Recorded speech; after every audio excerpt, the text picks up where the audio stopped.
There's no feeling more intense than starting over. If you deleted your homework the day before it was due, as I have, or if you left your wallet at home and you have to go back after spending an hour in the commute. If you won some money at the casino and then put all your winnings on red but it came up black. If you got your best shirt dry cleaned before a wedding and then immediately dropped food on it. If you won an argument with a friend and then later discovered that they just returned to their original view. Starting over is harder than starting up. If you're not ready for that, like if you've already had a bad day, then what you're about to go through might be too much. Feel free to go away and come back. I'll be here. Alright, thanks for coming with me on this trip. I'll understand if you have to take a break at any point. Just find a safe place to stop and quit the game. Don't worry, I'll save your progress, always, even your mistakes. This game is a homage to a free game that came out in 2002, titled Sexy Hiking. The author of that game was Jazuo, a mysterious Czech designer who was known at the time as the father of B games. And B games are rough assemblages of found objects. Designers slap them together very quickly and freely, and they're often too rough and unfriendly to gain much of a following. They're built more for the joy of building them than as polished products. In a certain way, Sexy Hiking is the perfect embodiment of a B game. It's built almost entirely out of found and recycled parts, and it's one of the most unusual and unfriendly games of its time. In it, your task is simply to drag yourself up a mountain with a hammer. And that act of climbing, in the digital world or in real life, has certain essential properties that give the game its flavor. No amount of forward progress is guaranteed. Some cliffs are too sheer or too slippery. And the player is constantly, unremittingly in danger of falling and losing everything. Anyway, when you start Sexy Hiking, you're standing next to this dead tree that blocks the way to the entire rest of the game. It might take you an hour to get over that tree, and a lot of people never got past it. You prod and you poke at it, exploring the limits of your reach and your strength, trying to find a way up and over. And there's a sense of truth in that lack of compromise. Most obstacles in video game worlds are fake. You can be completely confident in your ability to get through them once you have the correct method or the correct equipment or just by spending enough time. In that sense, every pixelated obstacle in Sexy Hiking is real. The obstacles in Sexy Hiking are unyielding, and that makes the game uniquely frustrating. But I'm not sure Jazuo intended to make a frustrating game. The frustration is just essential to the act of climbing, and it's authentic to the process of building a game about climbing. A funny thing happened to me as I was building this mountain. I'd have an idea for a new obstacle, and I'd build it, test it, and it would usually turn out to be unreasonably hard. But I couldn't bring myself to make it easier. It already felt like my inability to get past the new obstacle was my fault, as a player rather than as a builder. Imaginary mountains build themselves from our efforts to climb them, and it's our repeated attempts to reach the summit that turns those mountains into something real. When you're building a video game world, you're building with ideas, and that can be like working with quickset cement. You mold your ideas into a certain shape that can be played with, and in the process of playing with them, they begin to harden and set until they're immutable, like rock. And at that point, you can't change the world. Not without breaking it into pieces and starting fresh with new ideas. For years now, people have been predicting that games would soon be made out of prefabricated objects, bought in a store and assembled into a world. And for the most part, that hasn't happened, because the objects in the stores are trash. I don't mean they look bad or that they're badly made, although a lot of them are. I mean they're trash in the way that food becomes trash as soon as you put it in the sink. Things are made to be consumed and used in a certain context, and once the moment is gone, they transform into garbage. In the context of technology, those moments pass by in seconds. Over time, we've poured more and more refuse into this vast digital landfill that we call the internet. It now vastly outnumbers and outweighs the things that are fresh and untainted and unused. When everything around us is cultural trash, trash becomes the new medium, the lingua franca of the digital age. And you can build culture out of trash, but only trash culture.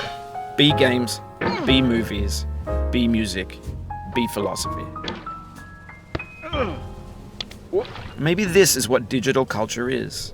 A monstrous mountain of trash, the ash heap of creativity's fountain.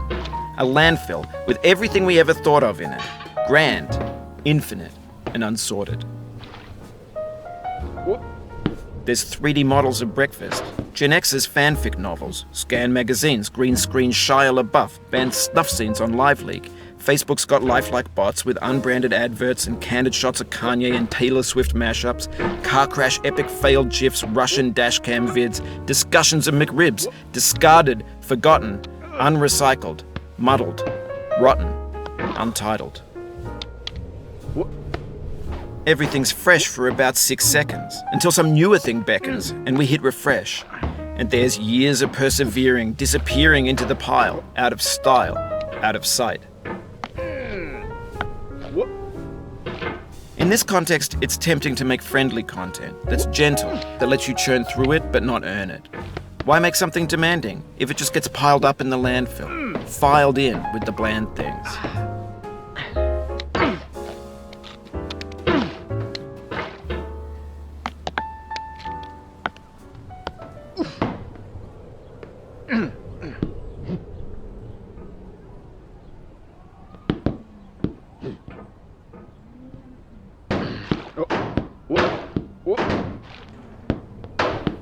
Oh, you just lost a lot of progress.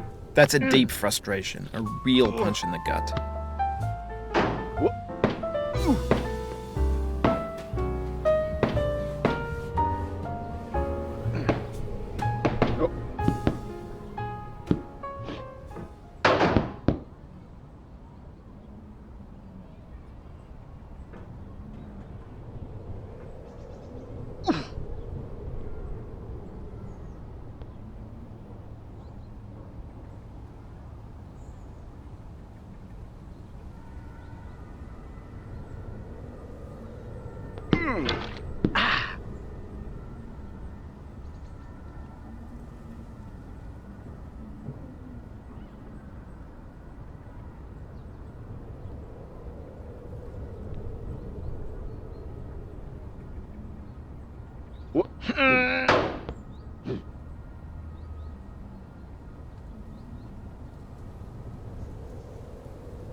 When games were new, they wanted a lot from you. Daunting you, taunting you, resetting and delaying you. Players played stoically. Now everyone's turned off by that. They want to burn through it quickly, a quick fix for the fickle, some tricks for the clicks of the feckless. But that's not you, you're an acrobat. You could swallow a baseball bat.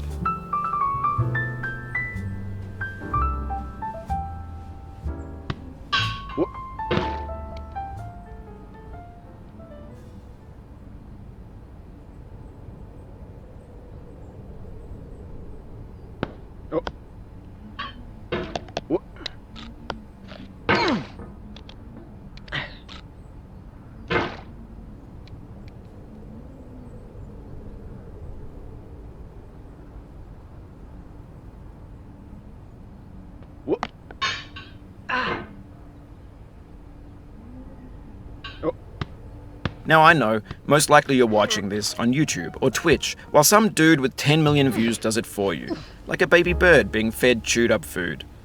That's culture too.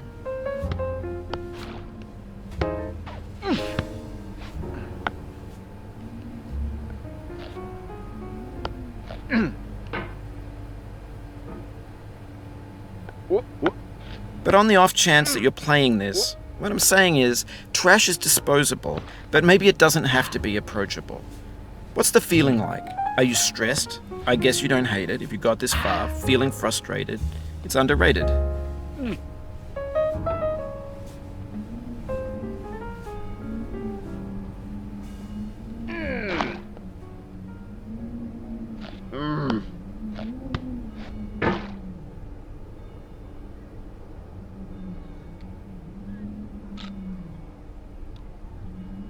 An orange is sweet, juicy fruit locked inside a bitter peel.